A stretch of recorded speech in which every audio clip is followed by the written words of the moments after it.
Hi there, Robin here. Today I'm going to talk about not only organizing help for your studio, but also recycling and upcycling. It's very important for me to be able to see an object and find a different use or purpose for it, and maybe also use it in or for art. Quite a while back, my partner and my son found an old sandwich board on the side of the road. You know, a sign for, I don't know, ice cream or something.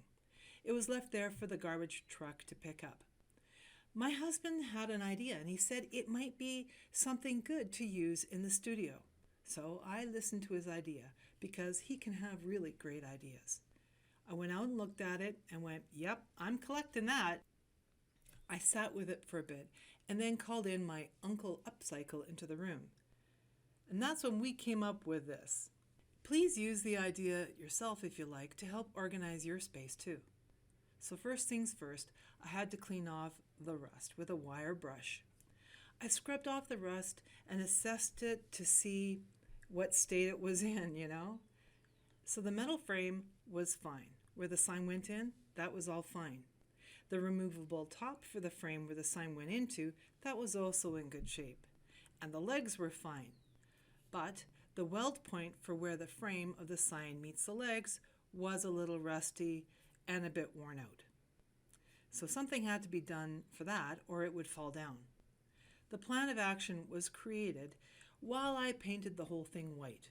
So it also helped to encourage some of that brain material to stir up and come up with a solution. The only problem for this whole thing, weld point, and I didn't have any way to weld. I never did, I never would.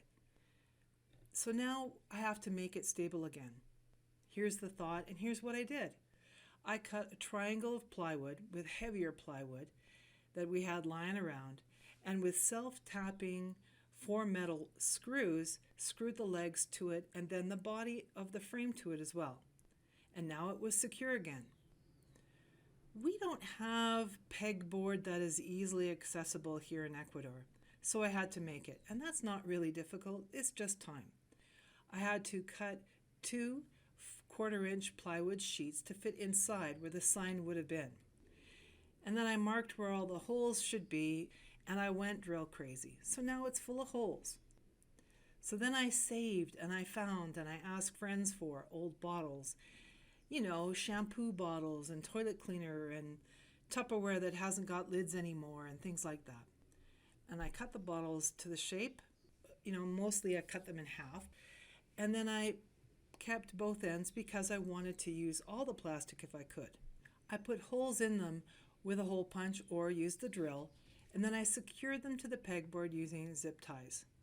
I realized how top heavy this was going to be because I had a lot of space in there to fill. Most of the stuff I have to fill it is pretty heavy. I needed something to put the organizer on that was solid, but also to counter the top heavy problem. I wanted it to be able to move around the studio wherever I want it to be. So in the street, I found an old tire from a car, and tires are quite heavy, so it was perfect. I mounted some wheels to it on the rim area, so there was the base.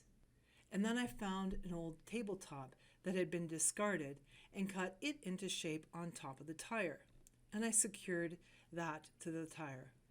And guess what? Now I had a low wheelie table.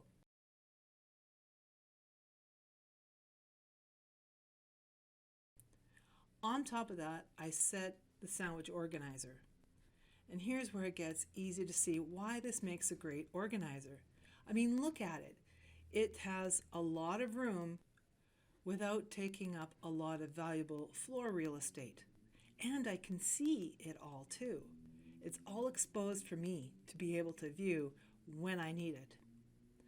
I started filling it up with my art supplies that I used often. And voila, easy peasy. I love it, and it could be moved anywhere in my studio. So these are the tools I used.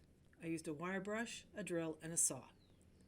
The new things I might have purchased, and I had some of these things lying around.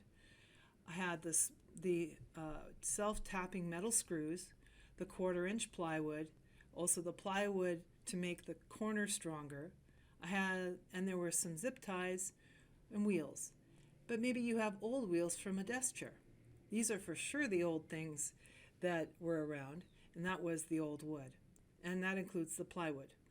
The tire, of course, the old sandwich signboard, but maybe you could also use an old frame from artwork or something. And of course, I had lots of shampoo bottles and various other bottles of the toilet cleaner. And again, like I said, the Tupperware that has no lids. Who doesn't have those? I saved the bottles that were similar over time because I like to be a little matchy-matchy and tidy. And that kind of made it so that I know where certain things were. So how can you upcycle? And how can you get your art space organized without spending a lot of money? Easy. Just get creative. Get creative for your art room. Look for potential in stuff that you might throw out. And consider this. Consider this as an art exercise in creativity. And by the way, I have thoughts about my supplies and I want to share them with you. When I store them well and take care of them, I give my art supplies respect because it ends up being, well, my tools are an extension of me while I'm creating. So I'm honoring myself. By having your supplies in places where you can easily access them and not forget about them, like in the back of shelves or under stuff, you use them. And that's why you bought all this stuff. It helps you to unlock your art potential and make you want to use them. I feel that these thoughts honor your art potential and help you to grow. This kind of organizer lets you see what you have. So no more hidey-hidey. Put it in your workspace, by your desk, or by your easel, within arm's reach as you use it, so you can see and use. To me, that searching time for digging through a mess could be better spent creating art. This organizer holds lots of stuff without taking up lots of room. Often art space can be really small, so this will help. This is one of my prized possessions in my art studio, and I wanted to share it with you so that you could also benefit from it. Share my video with a friend whom you think could also enjoy it. I hope it gets around and everyone starts upcycling more. It helps to help each other and the planet. So if you like this video, please subscribe, like, and maybe hit the bell icon to all to get more videos when I make them. Thank you for watching.